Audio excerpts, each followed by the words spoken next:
कहानी की शुरुआत होती है स्कॉटलैंड के कोस्ट के पास एक बिल्कुल अलग और सुनसान आइलैंड पर, जहां माइकल अकेला रहता है। वहां पर आसपास कोई भी नहीं रहता, सिर्फ हवा की आवाज और समुद्र की तेज लहरें सुनाई देती हैं। उसके साथ उसका एक वफादार कुत्ता भी है जो हमेशा उसके पास बैठा रहता है। हर हफ्ते जेसी और उसके अंकल एक छोटी सी बोट से उसके लिए राशन और जरूरत का सामान लेकर आते हैं, लेकिन माइकल हमेशा उन दोनों से बचने की कोशिश करता है। उनकी तरफ देखना तक नहीं, दरवाजा खोलने से भी बचता है, मानो लोगों से दूर रहना उसकी आदत बन गई हो। एक दिन जेसी जब क्रेट घर के बाहर रख के जा रही थी, तब उसने क्रेट के ऊपर छोटा सा गिफ्ट भी रख दिया। वो गिफ्ट छोटा भले ही था, लेकिन दिल से दिया गया था। बोट धीरे धीरे दूर चली गई। तब माइकल घर से बाहर निकला। उसने बिना कुछ बोले क्रेट उठाया और गिफ्ट को जमीन पर छोड़ दिया। उसे गिफ्ट से कोई मतलब नहीं था। पूरा दिन वो घर के अंदर बैठा शराब पीता रहा। टेबल पर चेस बोर्ड लगा हुआ था और वो खुद के साथ ही चेस खेल रहा था। अगले हफ्ते जेसी ने हिम्मत दिखाई। इस बार उसने सिर्फ क्रेट नहीं रखी,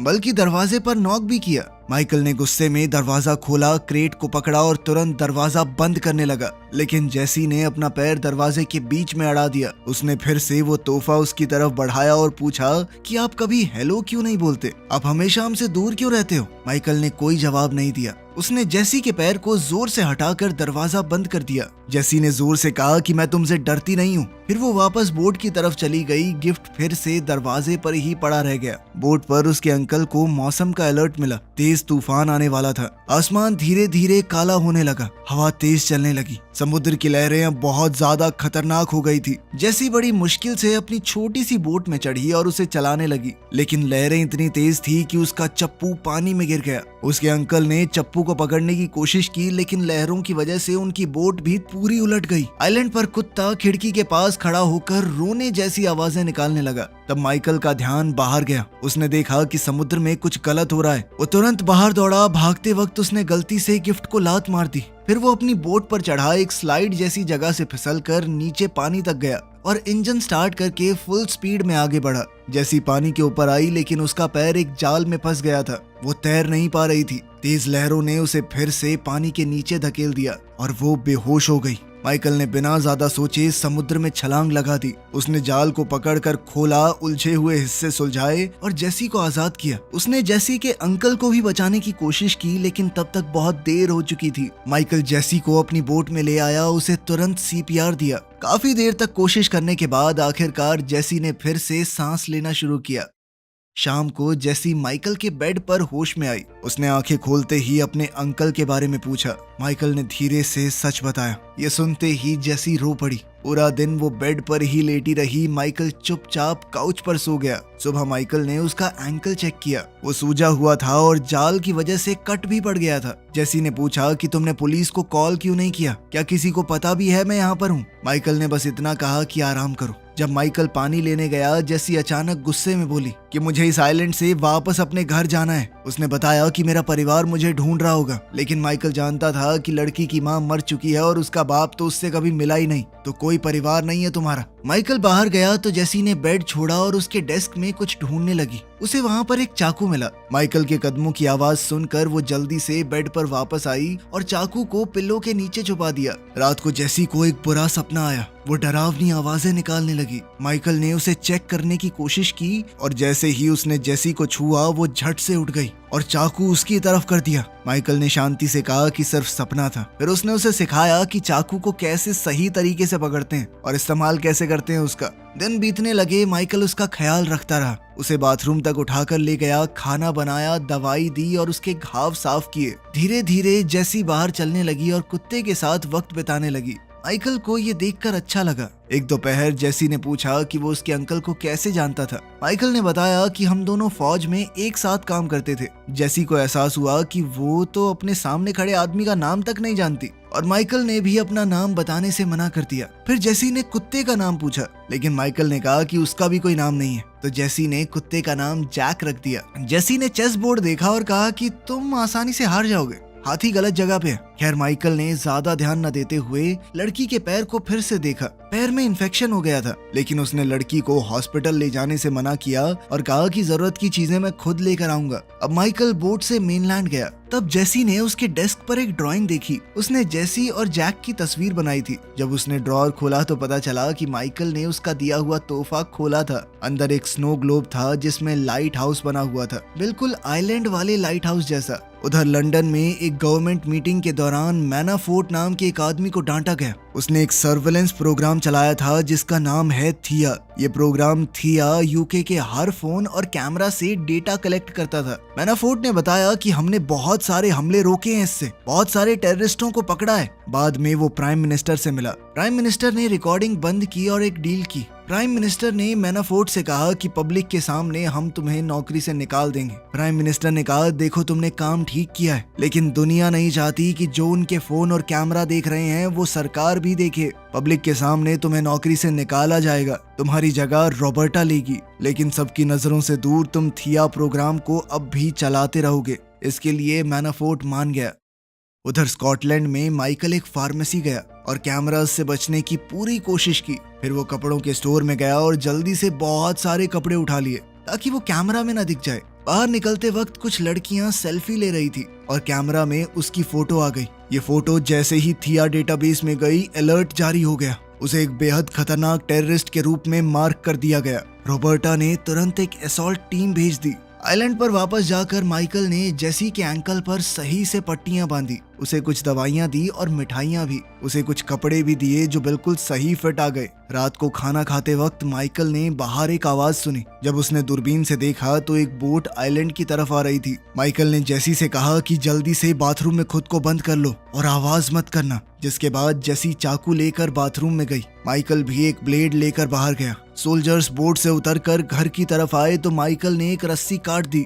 एक बड़ा सा पत्थर पहाड़ी से नीचे गिरा। अचानक एक नेट भी एक्टिवेट हो गया जिसने एक फौजी को पकड़ा और पानी में घसीट लिया। फिर माइकल ने एक बहुत तेज लाइट ऑन कर दी। फौजियों ने नाइट विजन गॉगल्स पहने हुए थे तो वो थोड़ी देर के लिए अंधे हो गए। उन्होंने अपनी आंखों से वो नाइट विजन गॉगल्स हटाए और गोलियां चलाई माइकल को भागता देखकर।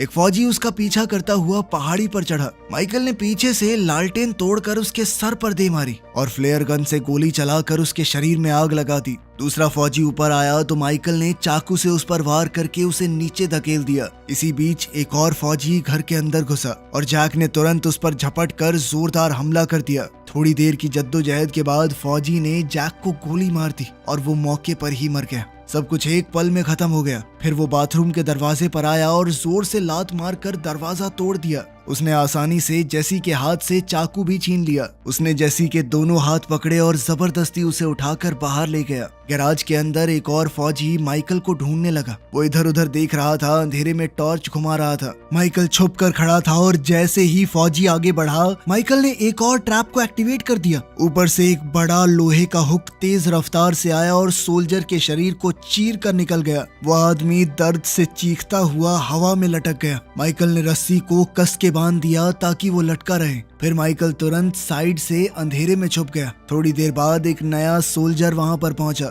माइकल बिना वक्त गवाए उस पर कूद पड़ा। उसने उसका हथियार छीन लिया और दोनों के बीच हाथापाई शुरू हो गई। माइकल ने उस सोल्जर को 3 बार चाकू मारा, लेकिन फिर भी वो लड़ता रहा। वो बहुत ताकतवर था। आखिरकार माइकल ने पास में पड़ा हुआ एक चप्पू उठाया और उसके सर पर जोर से मारा, जिसके बाद वो फौजी लड़खड़ा कर नीचे गिर गया। माइकल ने चप्पू उसकी गर्दन पर जोर से दबा दिया जब तक उसकी सांस रुक नहीं गई। तभी अचानक से माइकल को जेसी की तेज चीख सुनाई दी। उसकी आवाज दर्द और डर से भरी हुई थी। माइकल ने तुरंत मरे हुए सोल्जर की गन उठाई और भागते हुए बाहर आया। उसने किडनैपर के पैरों पर गोली मारी ताकि वो गिर जाए। गोली लगते ही वो आदमी गिर गया। जेसी साइड में हट गई। अब माइकल को क्लियर शॉट मिला तो उसने आखिरी फौजी को भी खत्म कर दिया। नजदीक से देखने पर माइकल को पता चला कि एक फौजी के कपड़ों पर छोटा कैमरा लगा हुआ है। वो सब कुछ रिकॉर्ड कर रहा था। माइकल ने उसका पूरा इक्विपमेंट उठाया। फिर जेसी से कहा कि थोड़ी देर रुकना। माइकल घर के अंदर गया। वहां उसने जैक को जमीन पर पड़ा देखा। जैक बिल्कुल शांत था। माइकल उसके पास बैठा, उसके सर पर हाथ रखा और धीरे से माफी मांगी। मैं तुम्हें बचा नहीं पाया, उसके लिए सॉरी। फिर उसने किसी को फोन किया और धीरे से कहा कि मैं आ रहा हूँ और मेरे पास बैगेज है। कॉल खत्म होते ही उसने फोन की बैटरी निकाल दी ताकि कोई सिग्नल को ट्रेस ना कर सके। फिर माइकल और जेसी सोल्जर की बोट पर बैठे और आइलैंड को छोड़ दिया। समुद्र में घप अंधेरा था लेकिन दोनों वहां से निकल गए। कुछ ही वक्त में रॉबर्टा को पता चला कि उसकी टीम हार गई है। उसने तुरंत एक स्पेशल एजेंट को भेजने का ऑर्डर दिया। साथ ही अपनी टीम से कहा कि जेसी का बैकग्राउंड निकालो, पता करो वो कौन है। सुबह तक माइकल और जेसी स्कॉटलैंड पहुंच गए थे। जेसी ने देखा कि माइकल के कपड़ों पर खून लगा है और उसका जख्म खुल गया था। वो बोली कि तुम्हारा खून बह रहा है। माइकल ने शांत आवाज में कहा कि मैं ठीक हूँ, चिंता मत करो। दोनों शहर के बीच में चुपचाप घूमने लगे। उन्होंने कैमरा से बचने की कोशिश की और आखिरकार उन्हें गाड़ी दिखी जो इस्तेमाल की जा सकती है, लेकिन किसी और की गाड़ी है, चाबी तो नहीं है उनके पास। अब माइकल ने जेसी को बंदूक चलाना सिखाया। उसने कहा कि गार्ड बन के खड़ी रहना और ध्यान रखना। फिर वो सामने वाले घर के अंदर घुस गया। अंदर जाकर वो कार की चाबी ढूंढने लगा। तब एक छोटे बच्चे ने उसे देख लिया और डर गया। अचानक घर का मालिक दरवाजे पर आया और माइकल पर बंदूक तान दी। हालात खराब हो गए लेकिन पीछे से जेसी ने हिम्मत दिखाई। उसने उस आदमी को मजबूर किया कि माइकल के घाव का इलाज करे। इसी बीच रॉबर्टा की टीम का एक टेक्नीशियन बोला कि जो टेररिस्ट प्रोफाइल पहले दिखा था वो नकली है। किसी ने सिस्टम के अंदर ये प्रोग्राम किया था कि एक खास चेहरा कैमरे पर आए तो अलर्ट दिखे। कोड खुद ब खुद डिलीट हो जाता है। जब उसे कुछ गड़बड़ लगी तो टेक्नीशियन ने थोड़ी छानबीन की। अब स्क्रीन पर माइकल की असली प्रोफाइल आई। लिखा था कि वो तो एक लड़ाई में मारा गया। रॉबर्टा ने कहा कि कोई हमें अपने ही लोगों को मारने पर मजबूर कर रहा है। टेक्नीशियन ने उसकी मिशन फाइल खोलने की कोशिश की लेकिन कंप्यूटर ने मैसेज दिया कि ये फाइल मौजूद ही नहीं है। तभी सिस्टम ने स्कॉटलैंड से 911 का एक कॉल पिक किया। एक लड़का रो रहा था ये कहते हुए कि उसके पापा को एक आदमी और लड़की ने पकड़ लिया है। रॉबर्टा ने तुरंत नई टीम भेजी और साथ में पहले वाले एजेंट को भी भेजा। उधर मैनाफोर्ट अपने सॉफ्टवेयर से सब कुछ देख रहा था। उसने रिकॉर्डिंग चेक की और शॉक हो गया कि माइकल जिंदा है। जब उसने सुना कि रॉबर्टा एक खास एजेंट को भेज रही है, उसने उस एजेंट को पहले कांटेक्ट किया और कहा कि ये ब्लैक ऑपरेशन है, तुम सिर्फ मुझे रिपोर्ट करोगे। एजेंट वर्कमैन पहले से उसका वफादार है तो वो तुरंत मान गया। मैनाफोर्ट ने ऑर्डर दिया कि माइकल और जेसी दोनों को मार दो। घर के मालिक ने माइकल के घाव को बंद किया। वो वहां से निकलना चाहता था लेकिन पुलिस ने बिल्डिंग को घेर लिया। ओनर के बेटे ने मान लिया कि मैंने ही पुलिस को फोन किया था। पुलिस को ऑर्डर था कि वो हमला ना करे, लेकिन जैसे ही ओनर दरवाजा खोलने भागा, वॉकमैन ने सीधा उसके सर में गोली दाग दी। माइकल ने सही वक्त पर लड़के को रोक लिया वरना वो भी मारा जाता। वर्कमैन ने पुलिस की गाड़ियों पर लगातार गोलियां चलाकर उन्हें तोड़ दिया। वहीं माइकल और जेसी पीछे के दरवाजे से भागने लगे लेकिन तभी दो पुलिस वाले सामने आ गए। माइकल अकेला दोनों से भिड़ गया और कुछ ही सेकंडों में दोनों को बेहोश कर दिया। तीसरा पुलिस वाला बाहर आया तो माइकल ने सीधा एक मुक्का मार के उसे भी गिरा दिया। उसने पुलिस वाले के हथियार भी उठा लिए। बाकी पुलिस वाले जब रोकने के लिए आए तो माइकल ने पेपर स्प्रे और टेजर से सबको गिरा दिया। आखिरी पुलिस वाले ने तो लड़ने की कोशिश भी नहीं की। माइकल ने उससे सीधा चाबी ले ली। अब दोनों पुलिस की गाड़ी में बैठकर भागने लगे। बाहर निकलते वक्त माइकल से कुछ गाड़ियां टकरा गई लेकिन वो फिर भी बचकर निकल गया। रॉबर्टा कैमरास पर सब कुछ देख रही है। उसने वर्कमैन को कॉल करने की कोशिश की लेकिन उसने अपने कम्युनिकेशन डिवाइस बंद कर दिए थे। वर्कमैन पुलिस कार का पीछा करने लगा। उसने अपनी गाड़ी से उनकी कार को टक्कर मारी। माइकल ने स्पीड बढ़ा दी तो वर्कमैन ने गोली चलाई। खिड़की तो टूट गई लेकिन कोई घायल नहीं हुआ। फिर उसने 2-3 और टक्कर मारी। जंगल के रास्ते दोनों गाड़ियां चलती रही। माइकल ने अचानक से तेज मोड़ लिया ताकि दुश्मन कंफ्यूज हो जाए, लेकिन वर्कमैन भी तेज था। उसने तुरंत फॉलो किया और फिर से टक्कर मारी। वर्कमैन ने फिर गोली चलाई। माइकल ने गाड़ी को जिगजैग चलाकर बुलेट्स को मात दे दी। फिर वो धीरे धीरे चलने लगा। जैसे ही वर्कमैन आगे निकला, माइकल ने उसकी गाड़ी को जोर से साइड से मारा जिससे गाड़ी पलट कर गिर पड़ी। माइकल ने ये पक्का किया कि उसकी गाड़ी रोड से बाहर हो जाए। फिर वो और जेसी वहां से निकल गए। कुछ मीलों बाद उन्हें एक कंस्ट्रक्शन साइट मिला। माइकल ने कहा कि अब गाड़ी बदलनी पड़ेगी। उधर जंगल में वर्कमैन अभी भी जिंदा है। वो धीरे धीरे रोड पर चलने लगा। तब एक पुलिस कार और एक आम आदमी की गाड़ी ने रोड ब्लॉक कर दिया। वर्कमैन ने तुरंत पुलिस ऑफिसर को गोली मारी और सिविलियन को मजबूर किया कि गाड़ी दे दे। ऑफिस में रॉबर्टा ने मैनाफोर्ट को कॉल किया और पूछा कि क्या तुम माइकल को जानते हो। मैनाफोर्ट ने बताया कि सालों पहले उसने एक सीक्रेट प्रोग्राम चलाया था जिसका नाम था ब्लैक काइट्स। ये बेहद खतरनाक एजेंट्स थे जो सीक्रेट मिशन करते थे बिना किसी गवर्नमेंट रिकॉर्ड के। माइकल उन्हीं एजेंट्स में से एक है और बहुत ज्यादा टैलेंटेड भी। एक दिन उसे एक दूसरे देश में इंटेलिजेंस ऑफिसर को मारने भेजा गया, लेकिन उसने अपनी रिपोर्ट झूठी लिखी और गायब हो गया। मैनाफोर्ट को शक था कि शायद माइकल दुश्मनों के साथ मिल गया था। उसने रॉबर्टा से कहा कि अपनी पूरी ताकत इस्तेमाल करो उसे रोकने के लिए। बाद में रॉबर्टा ने टेक्नीशियन से ब्लैक काइट सिस्टम को हैक करवाया। फाइलें खुलने लगी। उसने देखा कि माइकल ने एक ईरानियन साइंटिस्ट को भागने में मदद की थी।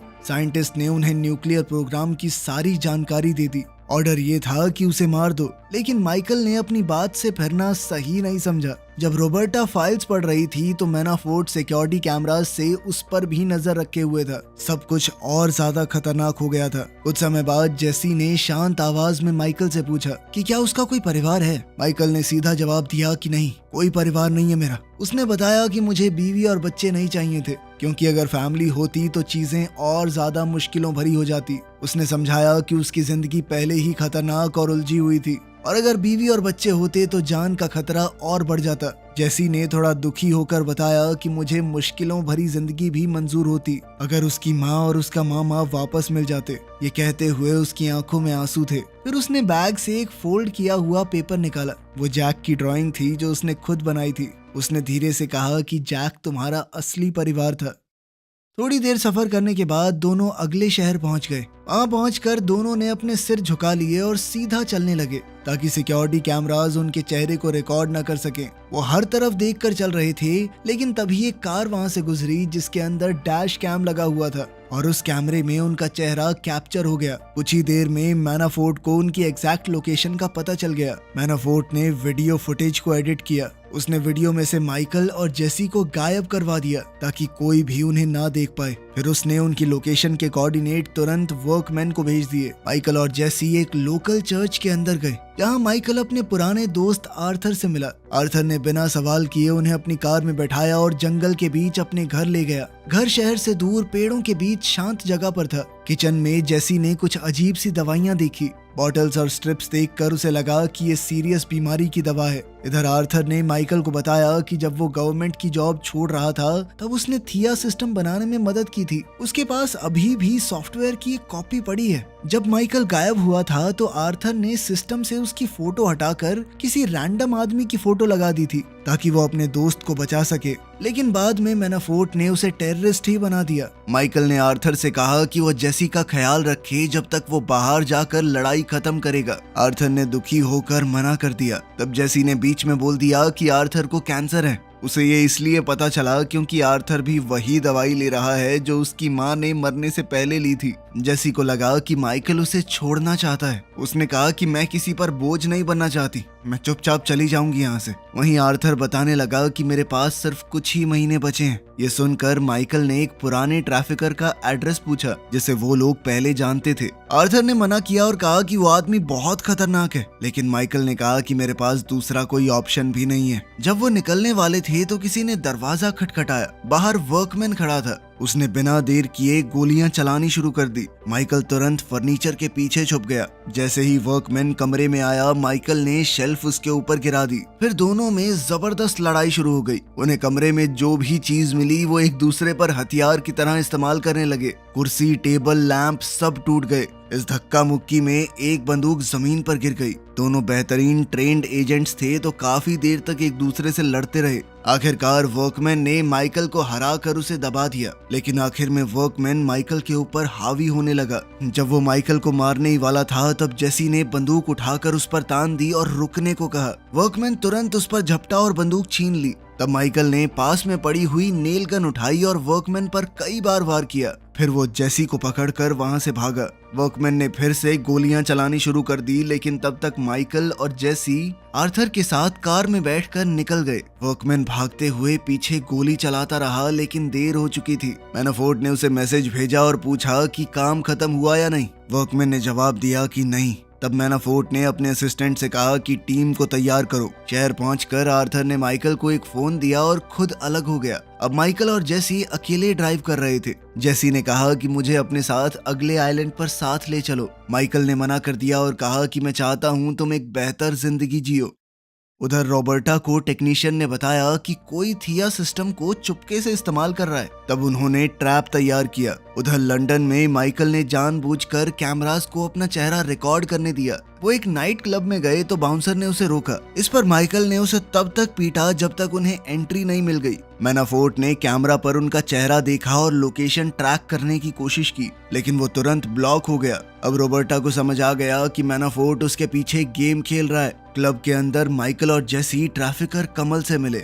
माइकल ने कहा कि जेसी के लिए भी एक नई पहचान बनानी है। कमल ने पूछा कि मैं तुम्हारी क्यों मदद करूं? माइकल ने कहा कि देख, मैं भी जानता हूं और तू भी। तूने बहुत सारे लोगों की इन्फॉर्मेशन मैनाफोर्ट को दी है। बहुत सारे दुश्मन है तेरे जो ये जानते नहीं है कि तूने उन्हें पकड़वाया है। अगर मैं पकड़ा गया और ये बात मैंने लीक कर दी तो बहुत गंदा फंसेगा बेटा। फिर माइकल ने कैमरा में अपना चेहरा भी दिखा दिया, इसीलिए एजेंट जल्दी ही क्लब में पहुंचने वाले होंगे। अब कमल के पास उनकी मदद करने के अलावा कोई दूसरा ऑप्शन नहीं था। थोड़ी देर में पेपर रेडी हो गए। बोट 30 मिनट में निकलने वाली है। दोनों क्लब से निकलने लगे, लेकिन मैनाफोर्ट की टीम वहां पहुंच चुकी थी। माइकल ने एक आदमी पर हमला करके उसे गिरा दिया और उसकी बंदूक छीन कर उसे गोली मार दी। तेज बजते म्यूजिक की वजह से किसी को पता नहीं चला। फिर माइकल ने एक टूटे हुए ग्लास से दूसरे एजेंट को भी मार दिया, लेकिन फिर जब तीसरे एजेंट को उसने गोली मारी तो लोगों को शक होने लगा। जेसी और माइकल बाथरूम कॉरिडोर की तरफ भागे, लेकिन वहां भी एक एजेंट मिल गया और शूट आउट शुरू हो गया।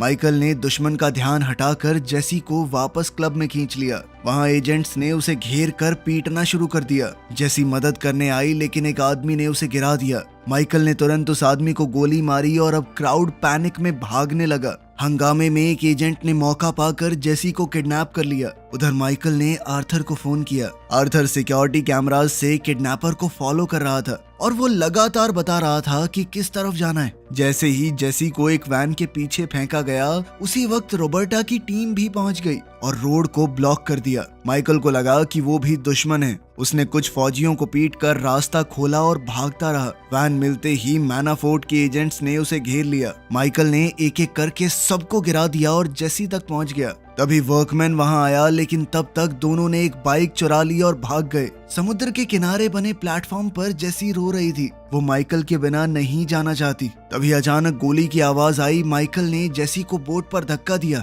और उसे सेफली वहां से निकाल दिया। इसके बाद माइकल और वर्कमैन ने एक दूसरे पर गोलियां चलाई जब तक गोलियां खत्म नहीं हो गई। फिर दोनों अपने हाथों से लड़ने लगे। पाइप और चेन से अटैक किया। वर्कमैन माइकल का गला घोटने लगा, लेकिन माइकल ने उसे नीचे गिरा दिया और चेन से कई बार मारा। आखिर में उसने चेन को पाइप पर लपेटकर वर्कमैन के सर पर जोरदार वार किए और उसे मार डाला। कुछ समय बाद अपने बड़े घर में मैनाफोर्ट ने खिड़की से बाहर देखा। 2 गार्ड जमीन पर मरे पड़े थे। जब वो मुड़ा तो माइकल कमरे में खड़ा था। दोनों ब्लैक काइट प्रोजेक्ट पर बहस करने लगे। आखिर में माइकल ने सीधी गोली उसके सर में दाग दी। 3 महीने बाद स्पेन में जेसी एक नई जिंदगी शुरू कर चुकी थी। रॉबर्टा और उसकी टीम उसे दूर से देख रही थी, इस उम्मीद में कि कभी तो माइकल वापस आएगा। जेसी एक कैफे में बैठकर किताब पढ़ रही थी। तब कैमरा थोड़ा हिल गया और रॉबर्टा जेसी को देख नहीं पा रही थी। वेट्रेस ने एक बैग लाकर जेसी को दिया और अंदर एक चेस का पीस था। रोड के उस पार माइकल था जो आखिरकार उसे लेने आया था। वीडियो पसंद आई तो लाइक कर देना, चैनल को सब्सक्राइब कर लेना। मिलते हैं अगली वीडियो में।